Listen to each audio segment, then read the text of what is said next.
Okay, face track on. I feel like this camera is doing a reasonable job. I'm just definitely asking a lot of it. So, anyways, back to the Brozz 250. I've had a really good time on this bike. However, I've been fighting a lot of issues. The main one being the gas float is broken. So, I will point out, I turned my head there and it just completely lost me, but that's okay because this shot is fine. The gas float is broken. I have a new one to put in there, so I think I have it pretty low on gas right now. And then also the electronic system. Something's wrong to where basically no matter how long I ride or how much I charge it, I can't start the bike. There's a steady drain. But the weird thing is, even when it's been sitting, like right now, there's enough in there for it to turn on and for the headlights to dimly turn on, meaning it's not completely draining to zero, which just confuses me even further. I don't know. And I also don't think it's, I don't think it's the stator. I need to obviously test some more wires with the testing tool that the name is slipping me right now to see what the voltage is. I've taken this off so many times I lost this rubber grommet. It's kind of crap anyways. Wow, looking really dirty in there. There's literally a layer of nice mud just caked on top of my battery. So this is not the stock battery. A lot of people ask about the battery in this, and I do recommend changing it right away. It's kind of tough to find a battery that fits. Once I get this one out, I'll gladly show you guys what it is. Oh wow, look at that. The rubber is cracking. I don't know how this thing does on close-ups, but the rubber is really bad. That's interesting. This bike is probably getting close to a year old, guys. I've had it for a minute now. So you pull that out, and then I think you can just slide the whole battery out once you take that off. It's like the only thing holding it in, besides just this tight compartment. Oh yeah, this screw. Okay, so this is where I'm going to attempt to turn face tracking back on. Very nice. Let's see how it does. Okay. I just have to face it, right?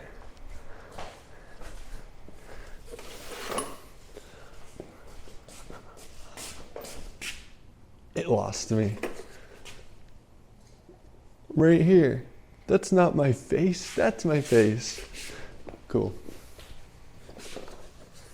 So luckily there's also a little joystick on here, and in like this situation, but see, I have to change the mode.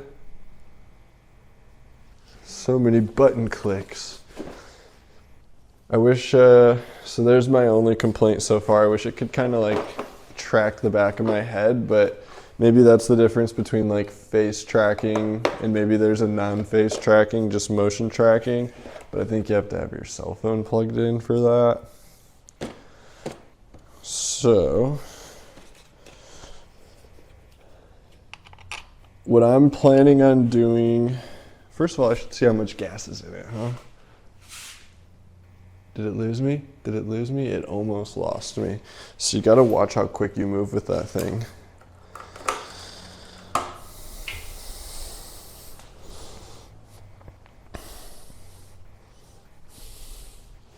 Oh, there's kind of a lot of gas in there still.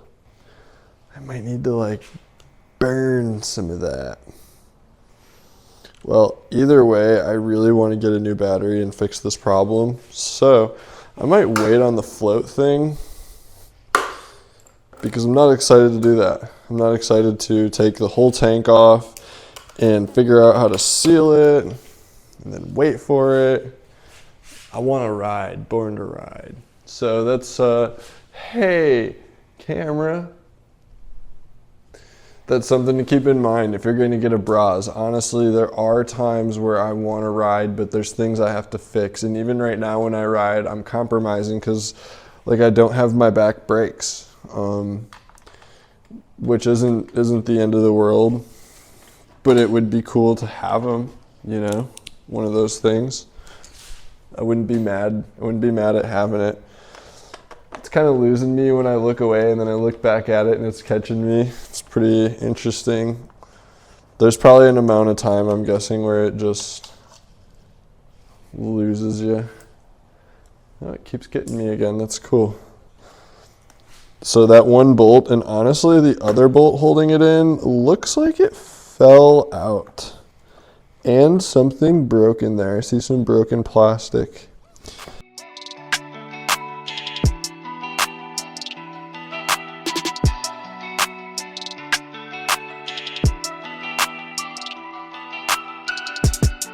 There we go. XTA 7B-BS, 12 volts. 12 volts. Boom. It's a dry cell battery, I can tell you that, whatever that means to you. And I didn't have to put liquid in it when I got it, which is really nice because that's how a lot of them are. I think I just stabbed myself in the finger and it's good. There's definitely a short somewhere in this bike. I know a lot of people have experienced this problem. I'm not exactly sure where it is, but here's what I'll tell you. There's one time I didn't experience it, and it's when I had the tail assembly, the tail lights completely unplugged, and the headlight assembly completely unplugged. I also had an issue with my headlight plug melting in the headlight once. So I will say, if you're facing the same issue, before I even really dig into it further, I do think that there could be something in the headlight region or potentially the taillight region that is miswired and causing this leak for a lot of people, because it's definitely, like I said, coming up a lot with this. But I've had a great time riding this bike. I appreciate you guys watching this video. Check out my channel, subscribe. I'm always posting more content like this. Let me know what you guys want to see. I've definitely been pushing this one to the limit. Yeah, thank you so much for watching. Till next time, peace.